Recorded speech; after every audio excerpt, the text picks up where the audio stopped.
Power shifts at the All Progressives Congress as Deputy National Chairman Abubakar Kyari takes charge. President Tinubu arrives in Abuja after a successful outing at the Africa Union 5th Media Coordination Meeting in Nairobi. Service chiefs get legislative nod.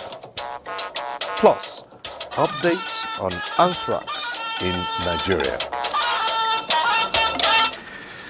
Good evening. Welcome to NTA Network News. I'm Cyril Stober in Abuja. Joining me from Lagos is Michael Olale.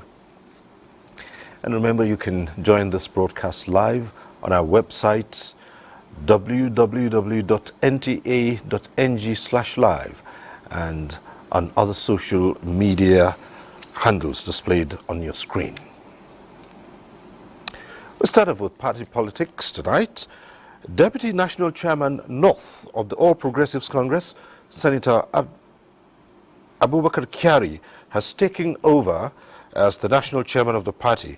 This follows the resignation of Abdullahi Adamu and Iyola Umishori as national chairman and national secretary. Salihu Abdullahi Gwanara reports.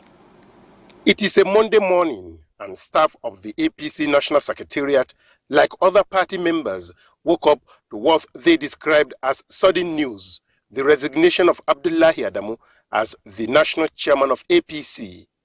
The sudden takeover of the parking space of the national chairman by the deputy chairman North sent a strong signal to staff of the secretariat. There are procedures. At the end of a closed-door meeting that lasted about 4 hours, the man wearing the new crown, Senator Abubakar Kyari, confirmed the new leadership and the resignation of the national chairman and national secretary. And with this development, and according to the constitution of the All Progressive Congress, APC, it is now incumbent on my humble self, Senator Abubakar Kyari, as the Deputy National Chairman, North, to assume the office of the acting national chairman of the APC. The Deputy National Secretary, Barrister Festus Fuanta, will now assume the office of the acting national secretary of the All Progressives Congress, APC.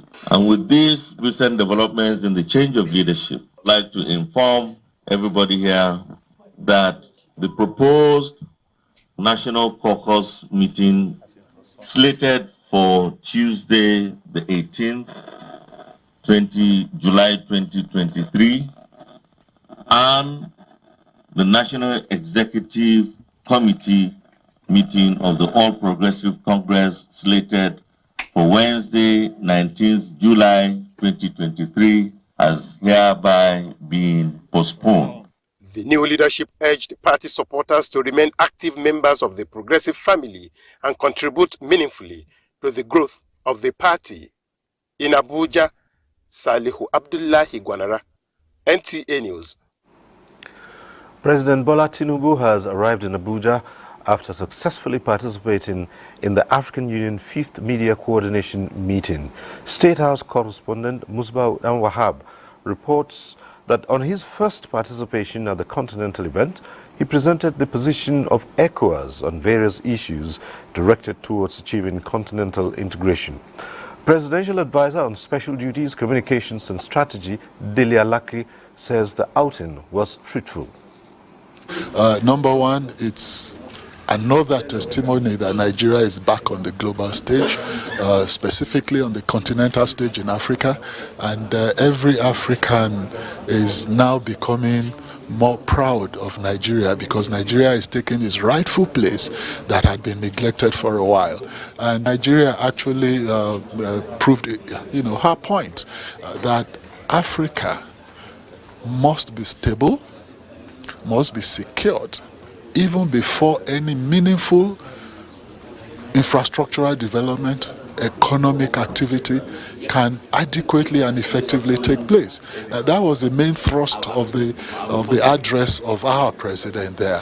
Of course, he also presented the status report of the ECOWAS, the state of ECOWAS in terms of integration, in terms of free movement of people amongst the ECOWAS countries, in terms of security, stability, and political progress of West Africa. In short, his address was well received and well applauded by all and sundry. And even after the event, as usual with all these international events that is attended, a lot of heads of state wanted bilaterals with him, and we're accommodating them. It's quite a proud moment for Nigeria, I assure you.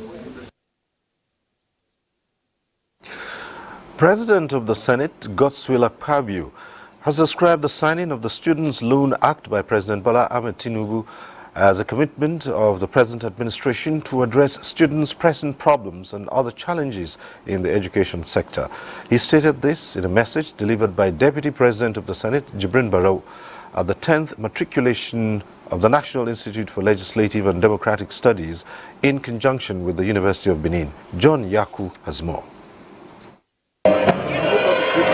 The 10th matriculation of the Institute is for the 2002-2003 academic session, with 107 students matriculated into the various courses at master's and postgraduate diploma levels.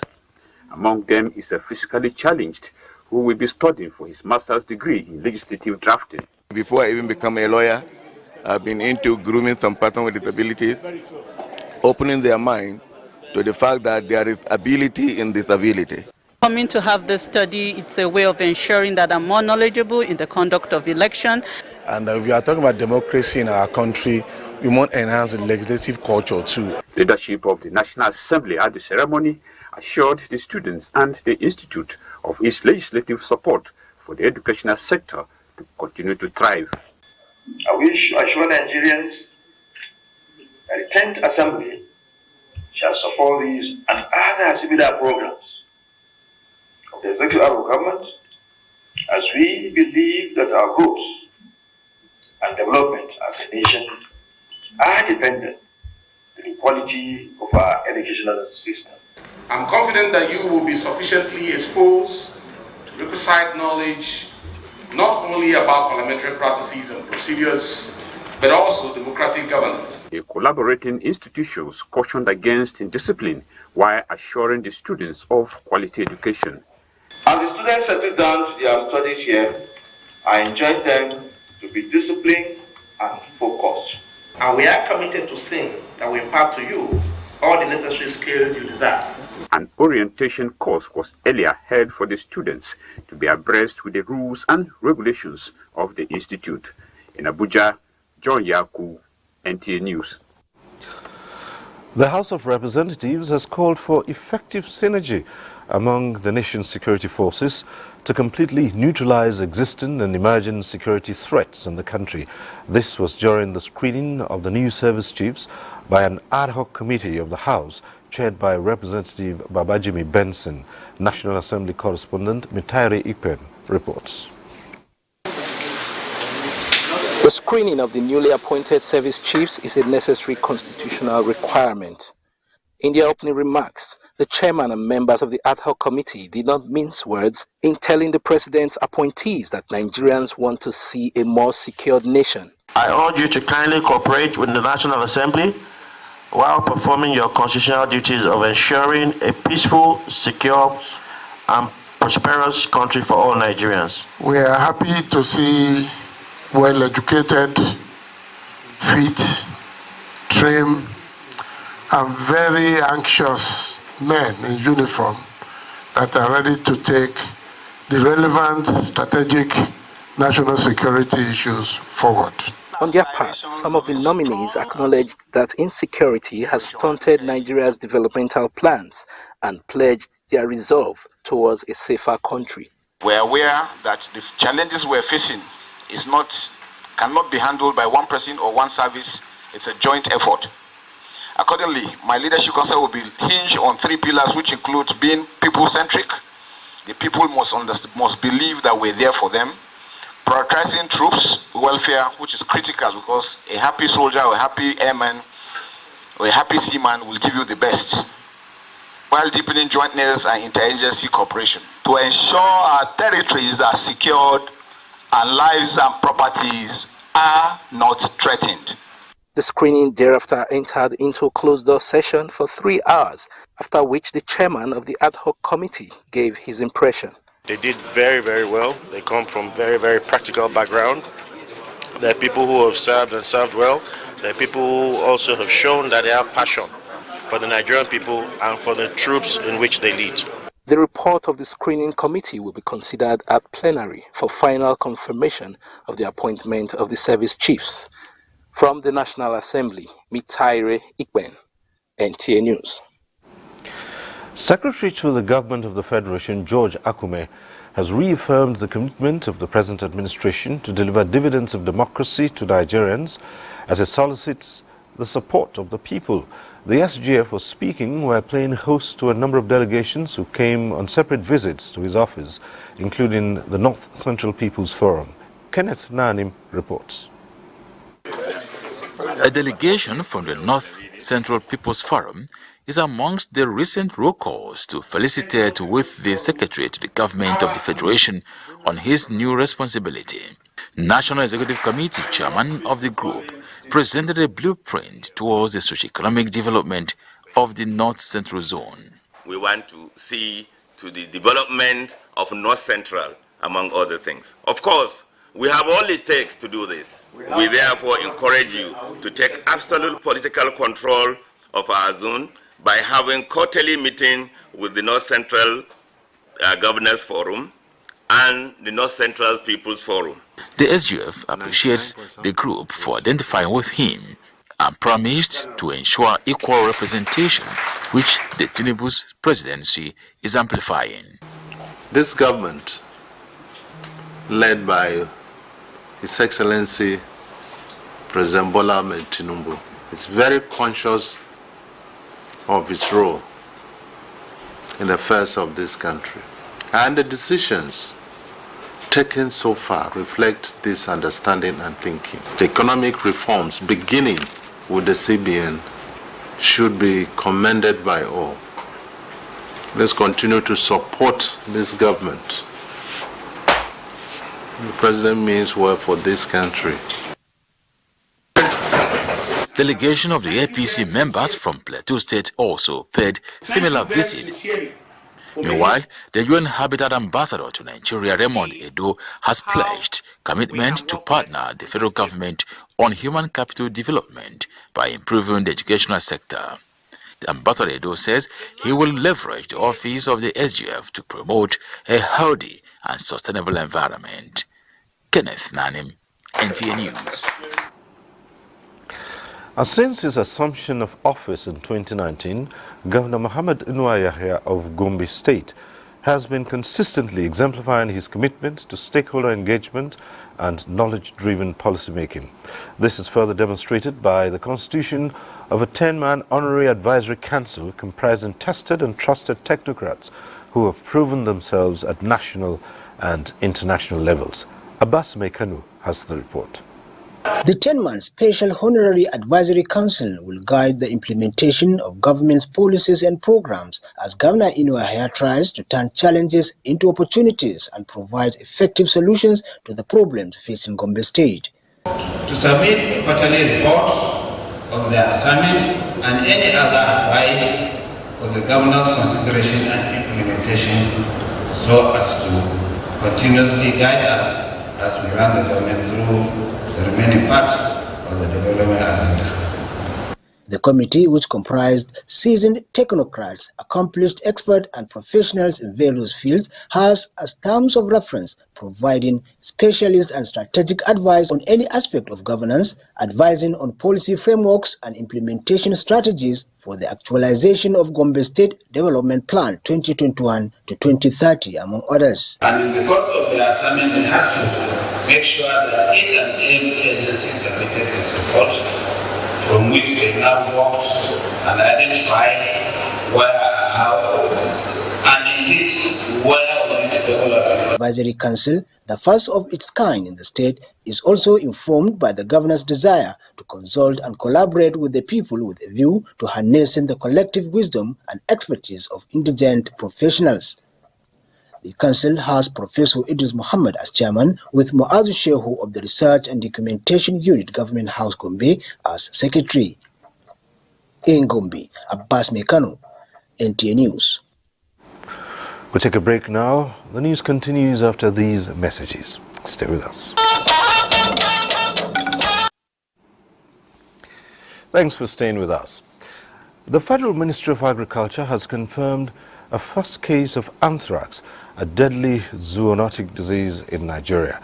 A statement by the Chief Veterinary Officer of the Federation, Dr. Kulumba Vakuru, said the case was detected in a private farm in Suleja local government area of Niger State on the 14th of July, with animals manifesting symptoms of the disease. The farm has been put under quarantine. To this end, the federal and Niger State governments have taken measures to ensure the outbreak is controlled and contained quickly in Nigeria. The government also announced that plans are underway to conduct nationwide vaccination of cattle, sheep and goats against anthrax, while surveillance will be heightened in livestock farms, markets and abattoirs. Well, joining me now is Bala Muhammad, the former Vice President, Veterinary Council of Nigeria, and a vet field officer. Thanks for being with us tonight on Network News. Thank you so very much for having me. Well, how serious is this case of anthrax that has been confirmed? Well, anthrax is a highly infectious disease of ruminants, basically the cattle, sheep and goat, that also seems to be very dangerous and zoonotic in terms of spread to humans. It is caused by a bacterial disease, but also it's a bacteria, a spore-forming bacterial that will always be, that is easily spread to human, looking at its mode of infection. Now, what's this mode of infection? Is it just for people being around the animals, or consumption of an animal that's been infected? So it's all. I mean, when you talk about spore-forming bacterium, it is those, there are those bacteria that have this tendency of hiding in a spore form that could be inhaled. So basically the fur of the animals working very close in contact with the animals, and then the discharge is coming from the animal, could actually cause is how the humans actually get the infection. Well, has this been suspected in any other part? Yes, and I think the chief vet officer of the Federation was actually very swift when about 5 weeks ago, the outbreak was reported in northern part of Ghana, where it was also, seems to have been spreading to part of Burkina Faso and Togo, and owing to the movement of products in the ECOWAS sub-region, he quickly raised that alarm and then put the farming community on notice of the disease. So I think it was a very nice thing that quickly, it wasn't even reported in the boundary states of those countries, those states that borders some of these countries, but it was also in Niger State, which is in the north central, and that is why we are so worried. But also commending the veterinary service for swiftly being on their guard to diagnosing the disease. So what's the best way to address this? Is it to treat the affected animals or to depopulate them? So what makes it very dangerous is that it's always per acute in outbreak. you really have that opportunity to even discover that the animal is down with the infection. Mostly you will find out that within few hours the animal is dead and will just be bleeding. So therefore treatment is never an option for the kind of cases of anthrax outbreak in the human. Basically, we rely on vaccination. It is preventable by vaccination, and the National Veterinary Service must be assisted immediately to making sure that it is contained where farmers will vaccinate their stock. Okay, so for those animals that are infected, the best thing is to just get rid of them. Correct. Well, just one quick one before you leave us. What are the risks? Because these animals are, you find beef all over the place. What are the fears about consumption of? So the fear is that the organisms can be contracted by man through consumption or walking closely with the animals, and therefore colleagues, the weakest point in terms of preventing human infection is for colleagues working in our slaughter facilities to making sure that they are fully alert, and when they see animals with strange signs, they are actually they report it and then call the authorities for quick condemnation of those carcasses. All right. Thank you very much, Bala Muhammad, former Vice President, Veterinary Council of Nigeria, and vet field officer. Thank you for coming in. Thank you so very much for having me. Right. In other news, the people of Borno are seeking divine intervention for resumption of rains after more than 3 weeks of a break, causing early crops to wilt, while others are yet to plant, a development raising fears for food security among farming communities.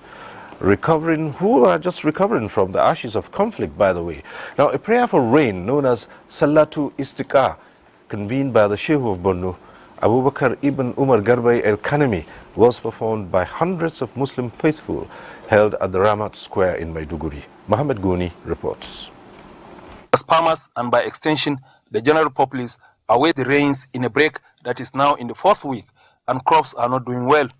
Salatul Istisqa, a 2-unit prayer, was performed by Muslim faithful seeking divine intervention at this time of shortage or delay in rainfall, which is in line with the tradition of the Prophet Muhammad, peace and blessings of Allah be on him, a rite performed in all Muslim communities across the world.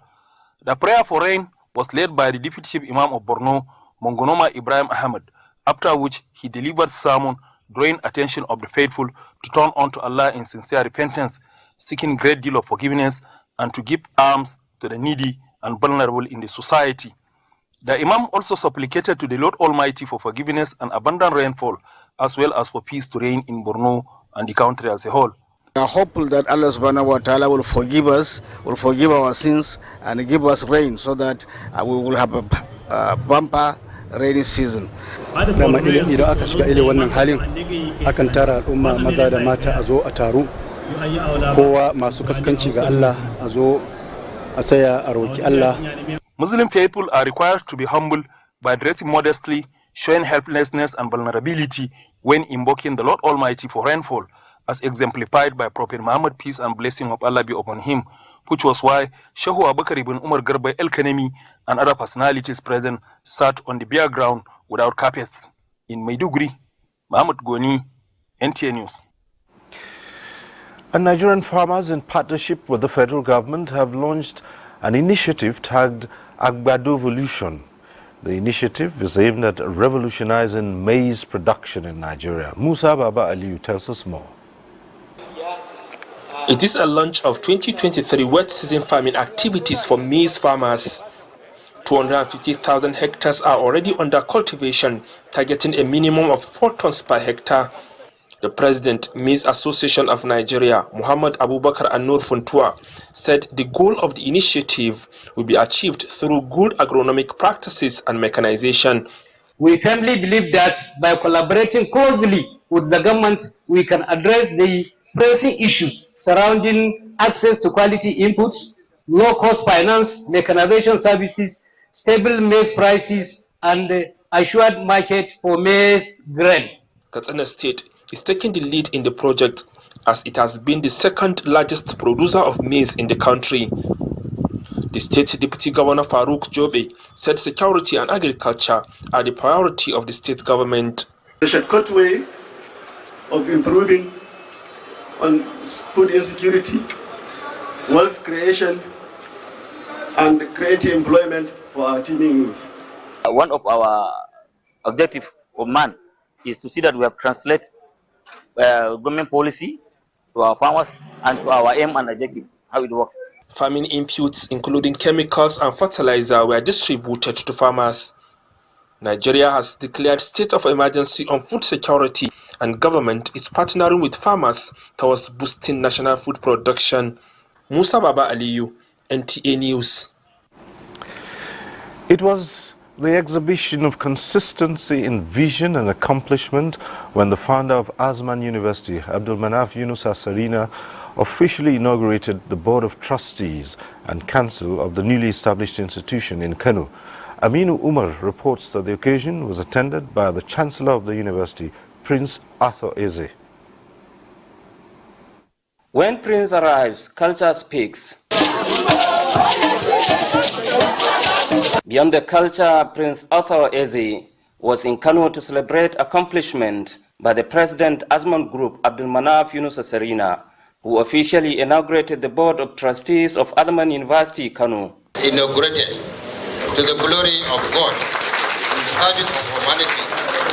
Asman University, Kano, which was conceived 5 years ago, was licensed on the 13th of May 2023 with 3 faculties ready to commence academic activities in September this year, following the inauguration of the Board of Trustees and the Council. Added to the 3 faculties of Health Sciences, Social and Management Sciences, and Computing Sciences, the founder envisioned to also add Faculty of Aviation Studies, which is to bridge the existing gap in the field. Looked at that and we tried to see how we can bridge the gap between industry and education.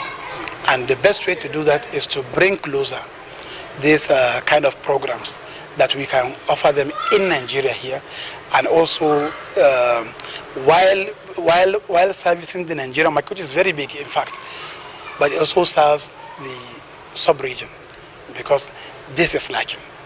The Chancellor, who takes pride in his role, acknowledged the founder's feat, which he described as a gift to the next generation. Now I'm very grateful. I will contribute for this university, for honoring me to come from Anambra. I will send you a message of about 200 million naira to start. The inauguration was attended by dignitaries from within and outside Kano, academics and former vice chancellors. Aminu Umar, NTA News. The governor of Delta State, Sheriff Oboriori, has called on the National Drug Law Enforcement Agency, NDLEA, and the police to investigate the circumstances surrounding the death of a 2-year-old, a victim of a stray bullet, and bring the culprits to book. Tessie Coker, who has been following the report, brings us details.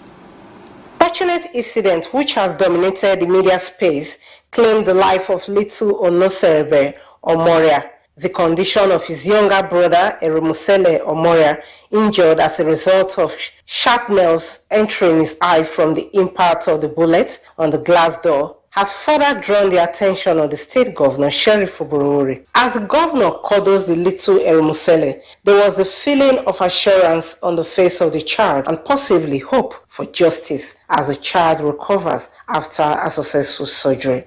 Don't be rest assured that the culprit will be brought to book. Nothing to worry about. Once again, I commiserate with you, your family, for this loss. State government take all the full bills. The Delta State Commissioner of Police, Wale Abbas, assured the public of thorough investigation of the incident. I can assure you, with the help and what you have heard from His Excellency, we will do our best to ensure we are put the mystery behind the roasting. We have sent messages to the NDLE, and they have responded. In no long distance, we'll be able to come out with reports that will be made known to the members of the public. Meanwhile, the National Drug Law Enforcement Agency, in a press release, says Brigadier General Mohammed Buba Marwa, retired, has set up a panel in Abuja to immediately investigate the matter. In Asaba, Tessie Koka, NTA News. Time now to join Michael Olale in Lagos to bring us more news. Michael, it's over to you.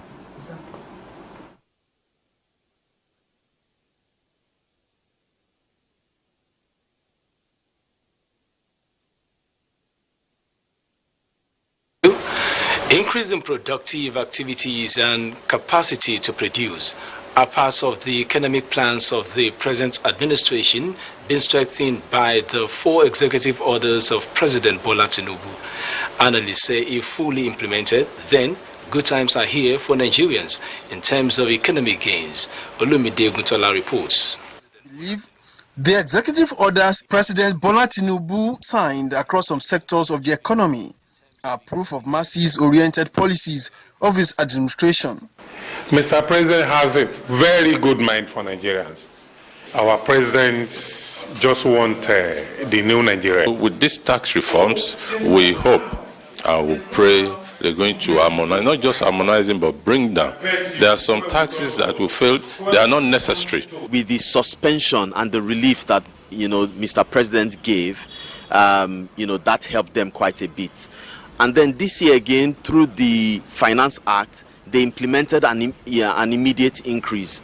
That sort of abrupt increase is not really palatable for companies, but also for the economy. The actions of Mr. President, no doubt, is the antidote to negative impact of the tax adjustments on businesses and households across affected sectors. The step that the President has taken on this issue of tax, I think more Nigerians will be more willing at every particular period of time to put in their money for more business. I will beg the tax committee that they should please look at the educators, the academicians, the researchers, and the health worker. They should consider them when it comes to tax. They should pay less.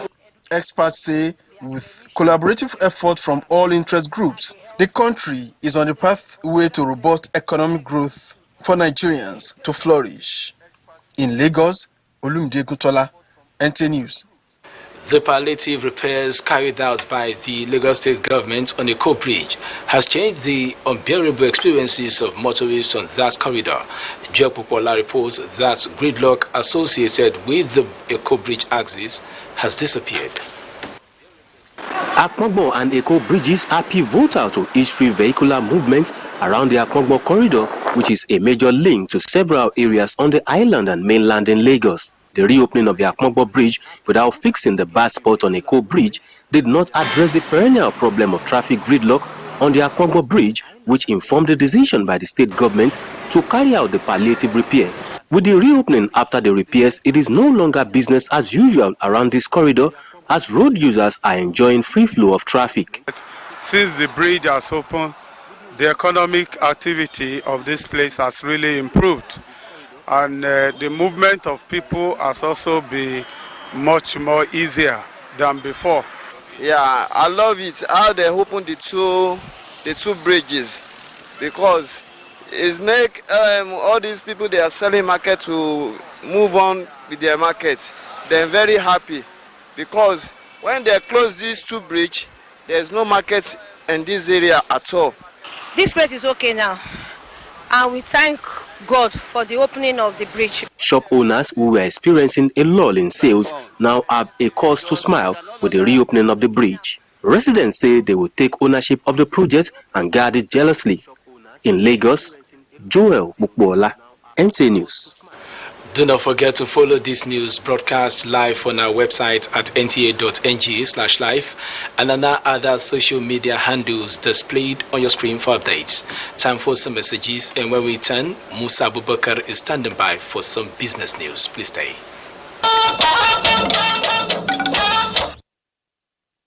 Still watching NTA Network News. Let's now talk business. The Nigerian Export Promotion Council says non-oil export dips in first half of 2023 as the country exported a total of 224 various products within the period under review. The Executive Director, Nigerian Export Promotion Council, NEPC, Dr. Ezaria Kusak, gave the indication at the presentation of the non-oil export performance for first half of the year.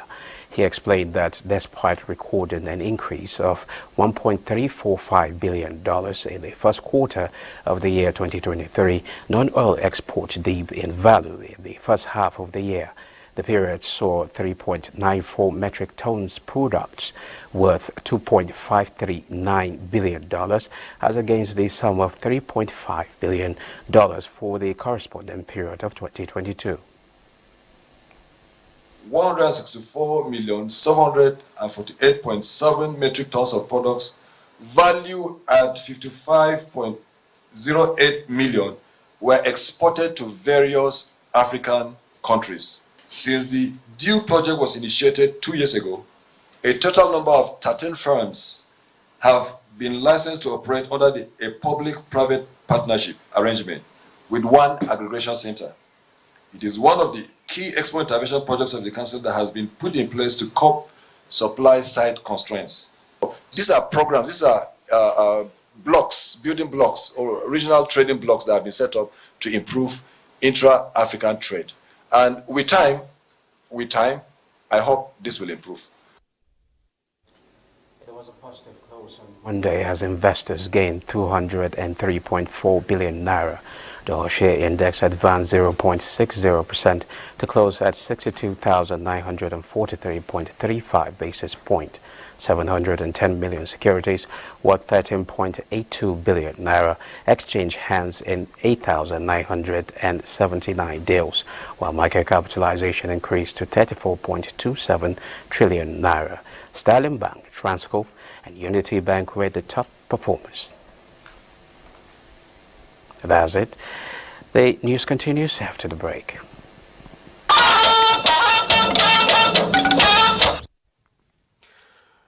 President Bola Tinubu has sent his condolences to the chairman of Max Air and Afdin Group, Alhaji Dahiru Barau Mangal, over the passing of his wife, Hajia Aisha Dahiru Mangal, who died over the weekend. In another message, the president has also commiserated with the chairman, Council of Imams in the Federal Capital Territory and Chief Imam of Fuad Lababidi Central Mosque, Wuse Zone 3, Abuja, Dr. Tajuddin Adigun, over the death of his mother, Hajia Aishatu Muhammad Adigun. Hajia Aishatu Adigun died on Wednesday and has been buried in Offa, Kwara State. Well, Vice President Kashim Shettima had on Sunday paid a condolence visit to the Mangal home in Katsina on behalf of the President. The death has occurred of Prince Vincent Eze Ogbulafo, an astute politician and former national chairman of the People's Democratic Party, PDP, at the age of 73. A requiem mass will be held on Wednesday, July 18, at the Church of the Assumption Catholic Church, Asokoro, Abuja, while burial mass will be on Friday, July 27, 2023, at the Holy Cross Catholic Church, Olokoro, Umahia, while his interment will follow at Prince Vincent Ogbulafo's country home in Obuahia, Olokoro, Umahia. A Thanksgiving service will hold on Sunday, the 30th of July, at the Holy Cross Catholic Church in Umahia. He is survived by his wife, children, and grandchildren. And the Nigerian Television Authority, Katsina, has lost one of its staff, Hajia Hadiza Ahiru Danja. A statement by the General Manager, NTA Katsina, Umar Bakari, on behalf of the family, says late Hadiza Ahiru died today at the age of 54 years after a brief illness. Until her death, she was acting manager programs. She left behind a son, mother, and siblings, and has since been buried. And that concludes Network News Tonight. We thank you for watching. I'm Cyril Stober. Good night.